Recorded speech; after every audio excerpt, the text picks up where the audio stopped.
Good afternoon, everyone, and welcome to the spring meetings of 2025. Glad to be here with the Governor of Central Bank of Kazakhstan.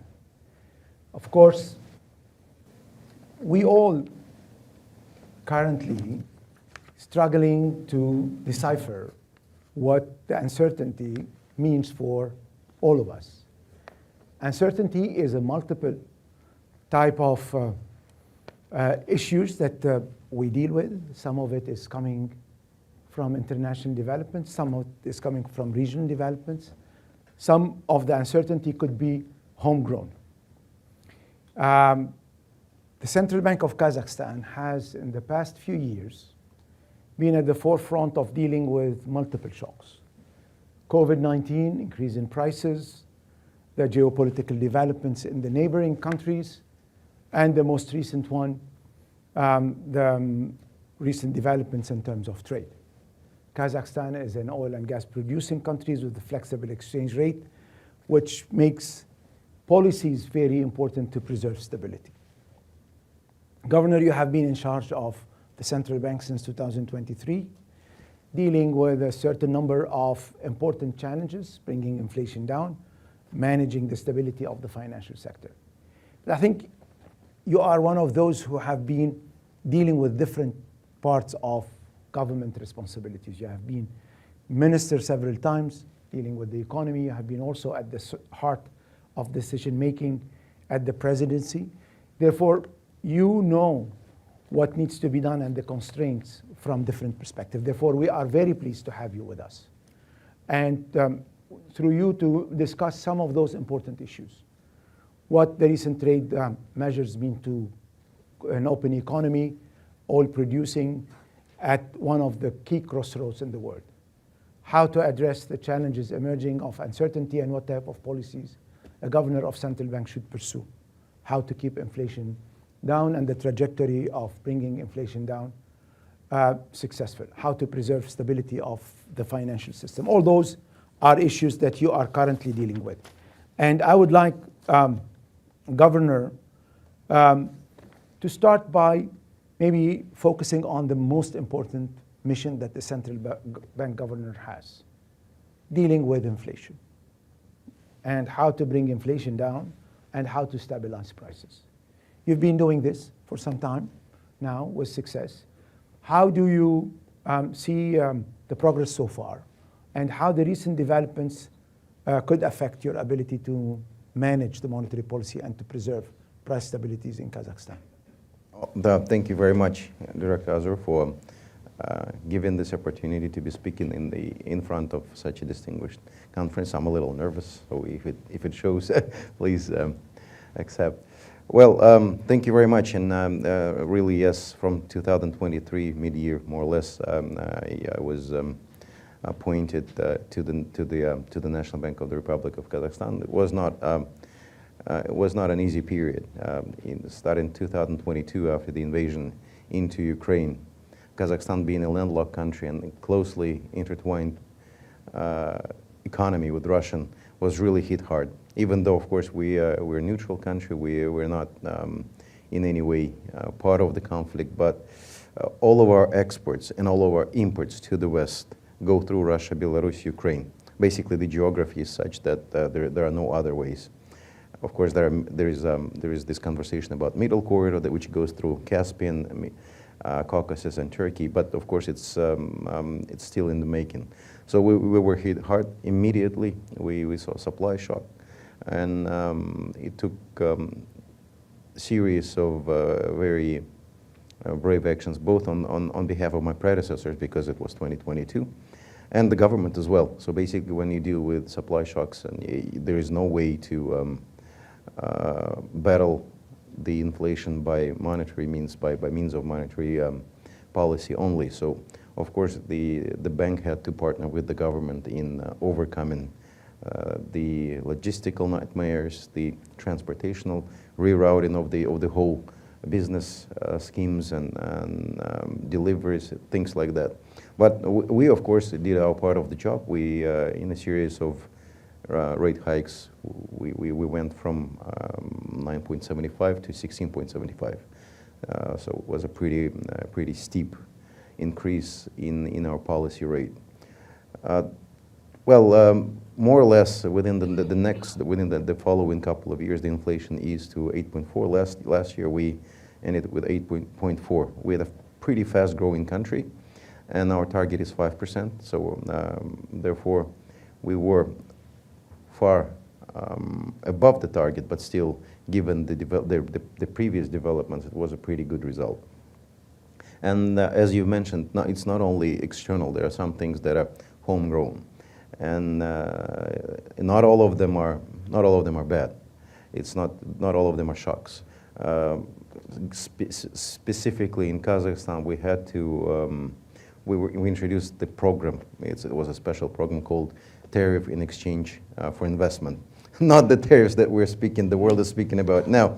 It has to, basically, they can call it tariff in exchange for investment here in America as well. But the program that we have in Kazakhstan is aimed at the natural monopolist tariffs, because we saw our infrastructure, whether it's heating, water, electricity, transmission, things like that, it started to deteriorate. And it had its social cost, of course, but it also had cost on the businesses. So basically, in large cities like Almaty, Astana, Karaganda, Aktobe, it was very difficult to actually start a business, because energy was not there. So basically, it was very difficult to, so it started to cost us in terms of economic growth, economic potential. So that's why we went ahead and started to rebuild our infrastructure. And that, of course, comes with the cost, with the price. And we saw that drip into the services sector, and of course the overall inflation. So in the last couple of years, services grew at about 15%, much higher than all other components of inflation. Another, of course, usual suspect is fiscal stimulus. Kazakhstan, being a pretty substantial oil producer, has a national oil fund. And as always, whether it's upward trend, downward trend, governments, ministries of economy, finance, they always find, I wouldn't say excuses, but grounds to do more with the fiscal coffers if you have them. So the government was reliant on the national fund transfers pretty heavily. So there was a lot of money in the economy. It was really showing. So that's why we kept our stance at a moderately tight zone, and we're still keeping that. And one more factor was consumer lending. Like in many other countries, consumer lending is getting easier because Kazakhstan has advanced in terms of digitizing public services and financial services. So basically, the consumer lending became easy for the banks because they're all interlinked to the government databases. They developed their own databases. So checking a potential consumer, and deciding whether or not to go ahead with the loan takes minutes. And therefore, everyone can go online, in a couple of clicks, get, I don't know, $1,000 microcredit or something like that. That led to proliferation of consumer lending. It grew, last 5 years, it grew at about 30%, while nominal wages grew at about 12%. So it's not sustainable, and that's why we decided that we're doing something on our part as macroprudential regulator, and our colleagues at the Agency for Oversight, they're doing their part in terms of prudential regulation as well. So it wasn't an easy period, but once again we managed to bring down to single digits, 8.4.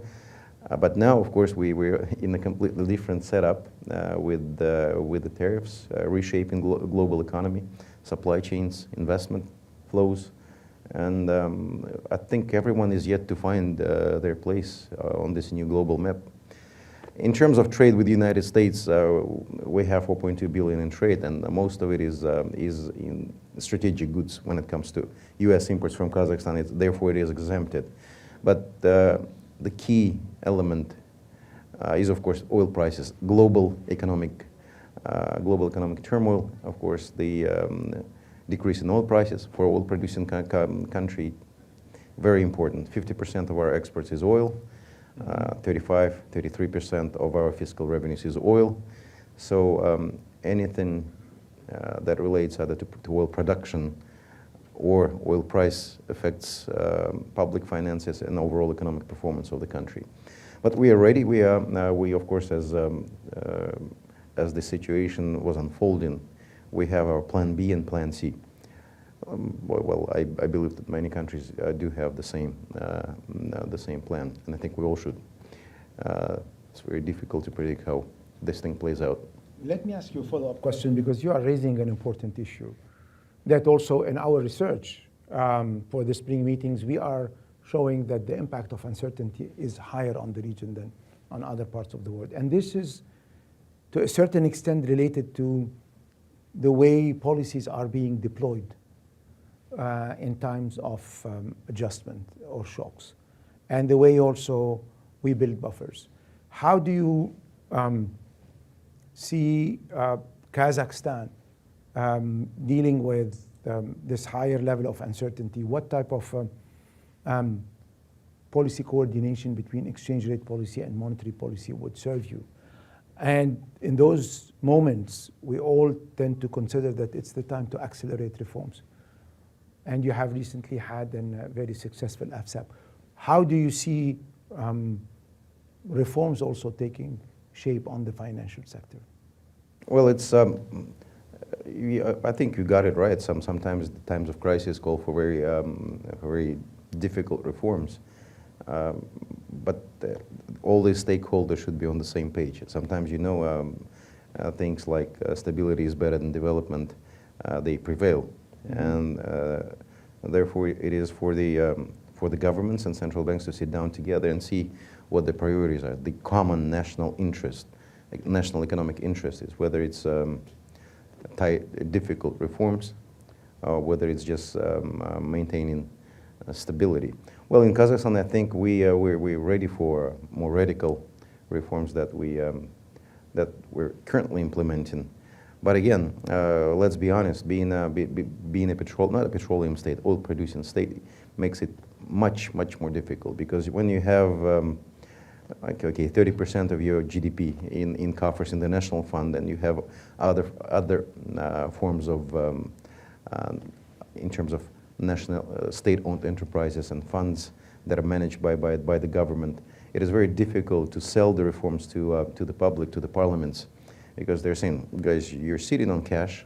The cash is invested normally elsewhere, not into the local economy, which is the right way, the right setup for the petroleum countries such as Kazakhstan, and you're not doing anything with that. Who are you keeping it for? Well, whilst you're making us suffer, whether it's SMEs, whether it's population, consumers, or big businesses. So it is very difficult to sell both for the governments and for central banks.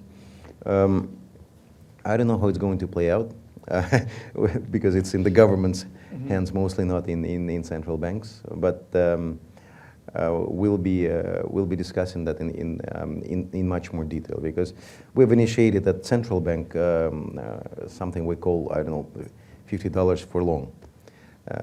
So $50 per barrel for a long time, not just for a couple of months or half a year, for a long time. What we need to do as a petroleum country, how we're going to live with that, what we're going to cut, what sort of expenditures we need to be cutting, what sort of reforms on the because we still want roads, we still want good social infrastructure, but there isn't going to be enough money, public money, to finance that. What do we need to do? Hopefully that will push everyone over the edge. When you at the edge and say, no, I'll retreat. I will retreat because I don't want, being a Minister of Economy or PM or anyone who is in charge of the reform sometimes takes very high political courage. And sometimes people stop because it's not for me. The next PM, the next Minister of Economy will do that, and I'll just keep things stable and pretty. So we have this exercise, and we've agreed with the Prime Minister that we'll be discussing that. We're doing part of our job, Ministry of Economy is doing part of their job. So this $50 for long scenario, we're going to sit down and discuss.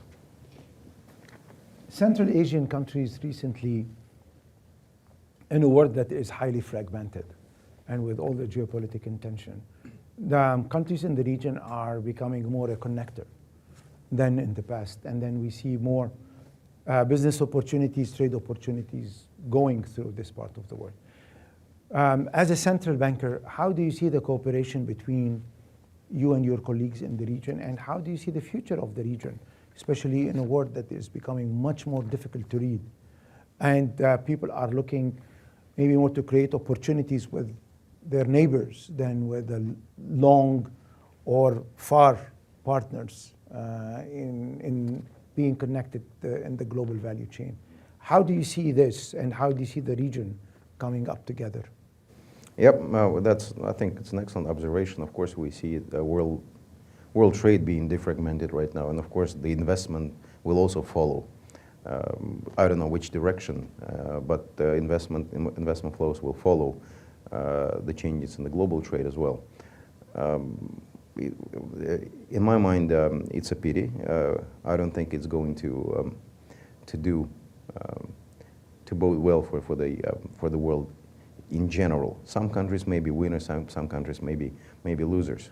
Just like with globalization, any process has its champions and laggers, but it doesn't mean the process itself is a bad one. So, but just general observation. But we're not the ones shaping the world in Central Asia or in Kazakhstan, so basically we are price takers. Therefore, there are two powers in our region, Russia to the north and China to the east. Both are not the easiest countries to do business with when you're a smaller, much smaller country. So basically, you have to know your game. It's not like you're Switzerland working with Germany, or you're Liechtenstein working with again Germany, France, or any other much bigger country. A little bit different rule book, a little bit different approach in our part of the world.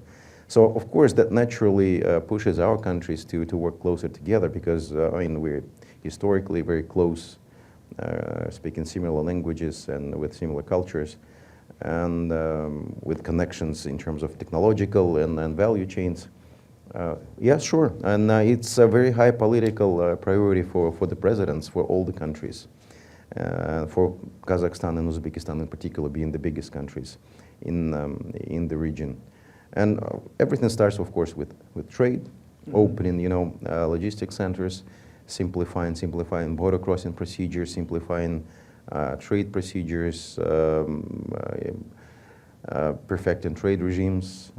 Energy is very important because geography is such that there's countries that are up the stream, and they control the water, and they have good, cheap electricity because of the hydroelectric. There are countries that are down the stream, such as Uzbekistan and Kazakhstan, but they have something else to offer. So it's a very interesting mix, and each country has its own value proposition, but it's not easy. Mm-hmm. It's not easy. There are 5 countries. But understanding is there at the highest political level, and also at the level of ministers, decision makers, and of course industries. Once we agree on something, industries and businesses, they're very, very quick to adapt. And therefore, my general observation, actually, with the whole reconfiguration of trade, that some maybe, and don't take my word for this, but it's just something that we observed in Kazakhstan many times. Maybe the effects of the changes to the global trade and investment flows will be lower than we think. Because I do believe in market economy and adaptive capacity, ability of businesses. They adapt. Our export routes and import routes were fully closed down because, I mean, tanks were moving at the railroads which were previously occupied by our goods.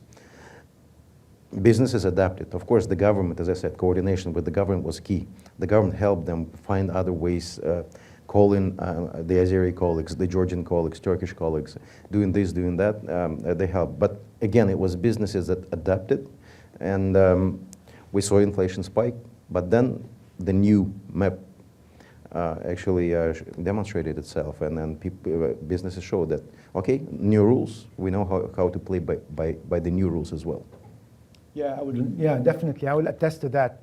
we saw in the last few years how quick countries in Central Asia adjusted to the various shocks, and how opportunities were created among countries in Central Asia, and also including with other parts of the world. Your recent partnership with GCC countries is an opportunity for you to connect not only to the next neighbors, but also to countries with whom you have you share certain number of economic features, but also opportunities to invest. Let me go back to Kazakhstan. You have a well-developed financial system, and digital banking has been growing fast, which means for a regulator, for a central bank, a new additional issue to deal with, new headache. How do you see the whole industry of digital finance, the development of new form of currencies, new type of services, capacity you were mentioning of getting a loan very, in few seconds? How do you see this from the lens of central bank governor? And what are the priorities for you in terms of the regulation or the supervision of the financial system? Well, thank you very much. Yes, financial service, if we speak first about financial services are very dependent on access to public databases. I mean, every country, every government has a lot of information on its citizens, on taxation objects, land, property, and things like that. Information pieces that are key to banks' decision making. And but the policy is different in each and every country. Sometimes it's overly protected, sometimes it's not that protected. And actually the COVID, as with many things at times of crisis, some things are very positive. And we had a very strong position from the Ministry of Interior, Special Services, that the information from government databases should not be shared with banking system or any other commercial players. And then during COVID, when everyone was locked up, and we decided that we need some sort of, let's call it helicopter money to the people, but we don't know what people, how to find them, how to transfer the funds from the government funds to their accounts. And that's when we called upon the banks. They came, integrated their services with the public databases, delivered the money, not cash money, of course, but the transfers. And this is how it started. There was enough in political will and urgency in that concrete situation to overcome long opposition from the Ministry of Interior and others. So, and that's why I believe that financial services success is very dependent on integration with the government's database, especially, I don't know, in our countries where governments are omnipresent, it is very important. When we speak about CBDCs and crypto assets, this is another step and a little more challenging, I believe. We have introduced digital tenge back in November 2023. Very interesting instrument tool. We use it. It's programmable. It's fully programmable. So therefore, it's a perfect tool to control public expenditure. So basically, you can control it before it is converted into fiat money. You control everything. So you can have blacklists, closed lists, open-ended lists. You can program it by operations, by business identification numbers, and so really good to control public money. And of course, it has some implications and some use cases in consumer spending as well. So CBDCs we are working very closely on. We contacted and we got TA from the fund as well. Mm-hmm. So next step would be cross-border transactions with CBDCs. We're working again with the region. We want to do it with Uzbeks, with Emirati. I recently went to Abu Dhabi and met with my colleague, Governor Balama.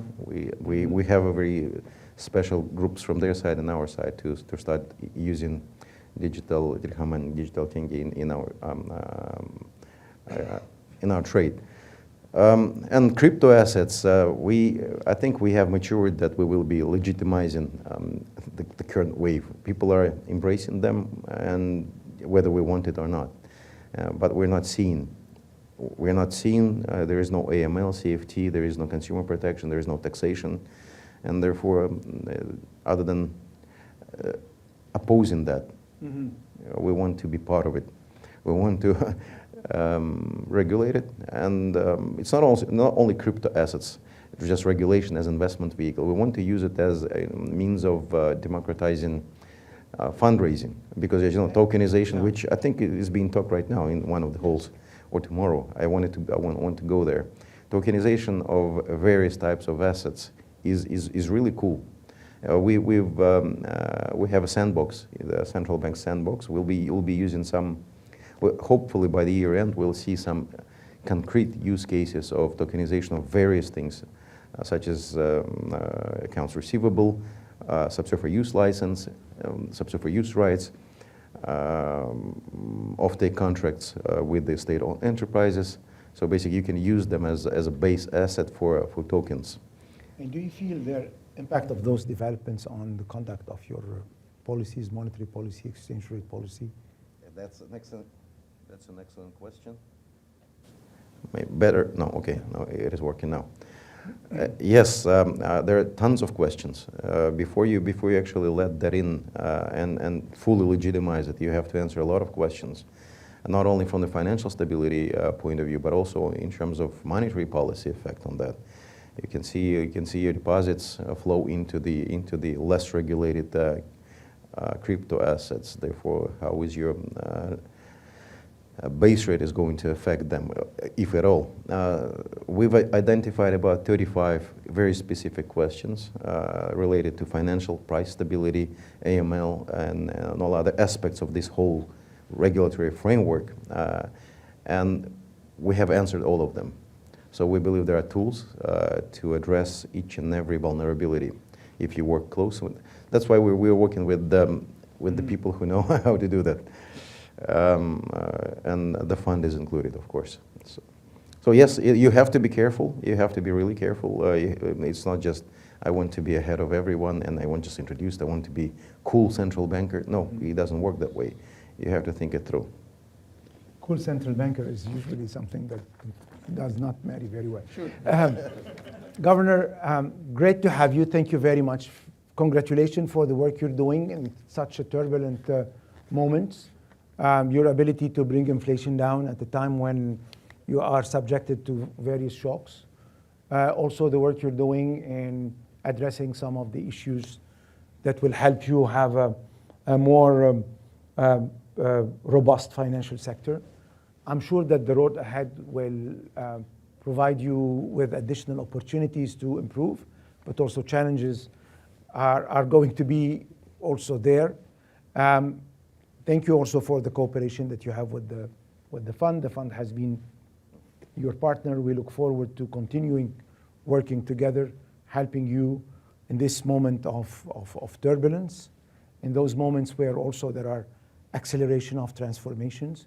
And I think for a country like yours, who has been able in the last few years, despite all the challenges, to have those levels of growth and maintain certain stability, it's a testimony of your good policies. I wish you, as a governor of central bank, all the independence and the capacity to run your policies to help address inflations, help your country also face some of those external shocks. Great pleasure to have you with us today, and we look forward to continue collaborating with you.